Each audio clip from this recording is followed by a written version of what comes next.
What's up YouTube? Welcome to today's video. This is going to be a pretty interesting topic. We're going to be going over the differences between score per minute and the KDR, the kill death ratio. Now these are two things that people are very split over.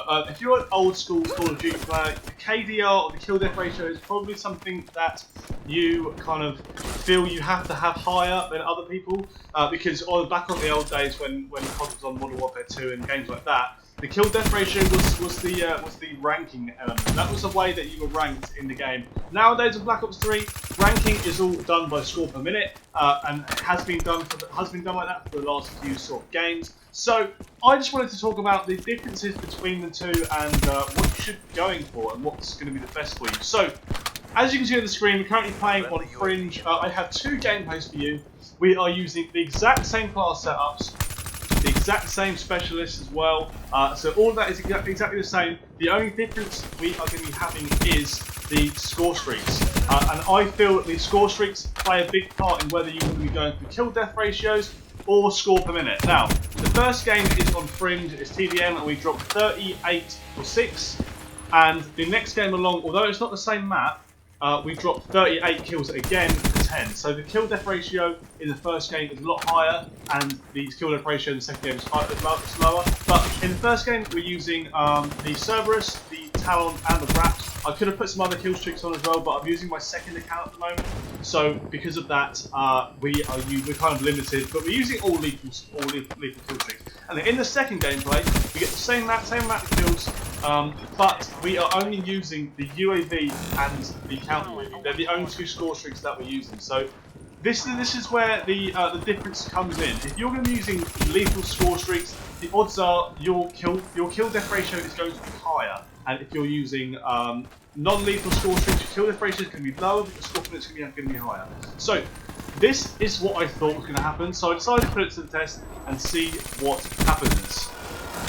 So in the first gameplay, we get full streaks, and we use all the streaks, and 38 to 6 is a pretty good KDR. I think it's just over 6k kill death ratio.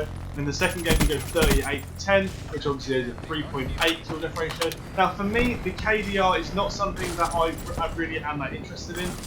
It's something that I used to be interested in. A lot of other people used to be interested in, but now the ranking system has changed, and Call of Duty does their ranking systems through score per minute, which is, I think, a lot better. I think it's better to do it that way because it doesn't promote camping as much. I mean, there are still people who camp and their score per minute is like 100 or 200, which is quite, well, 200 is reasonable, 100 is obviously quite low, and they really care about their kill death ratio. For me, I'm more about the score per minute. I like to have my score per minute nice and high so I can rank as high as I possibly can when it comes to the Black Ops lobbies and stuff.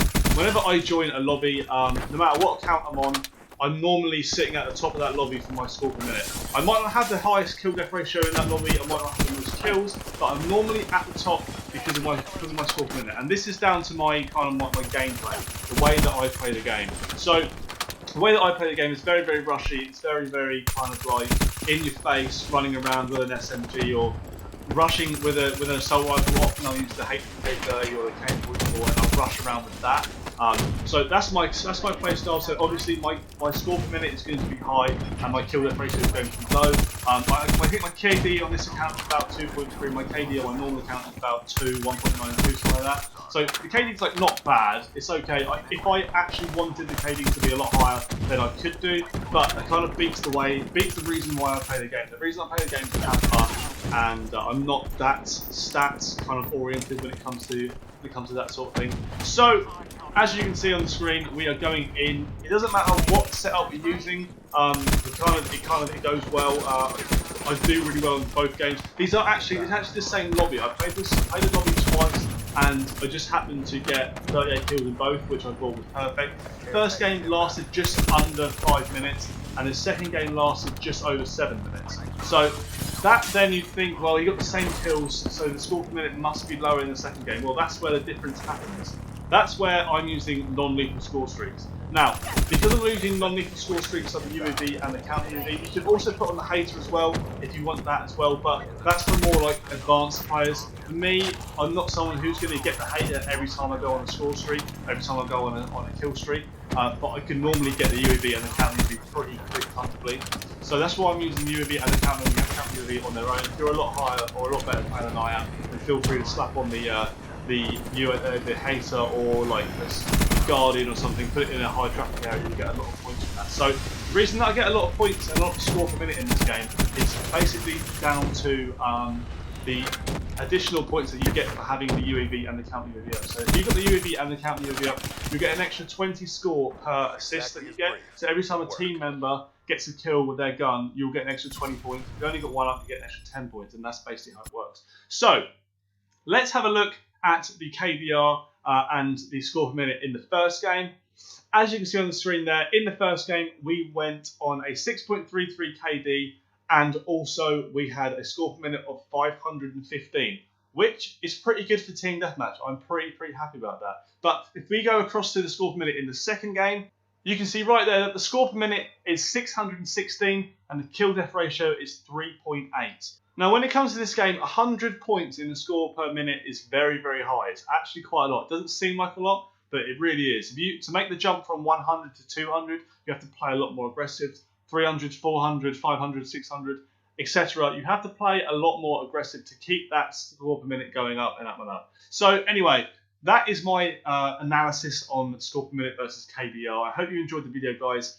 Give it a thumbs up if you did, if you like the concept of it. If you want to see more videos like this, then please, in the comment section below, let me know. Thank you so much for joining me in the video, guys. I hope to see you all in the next one. See you later.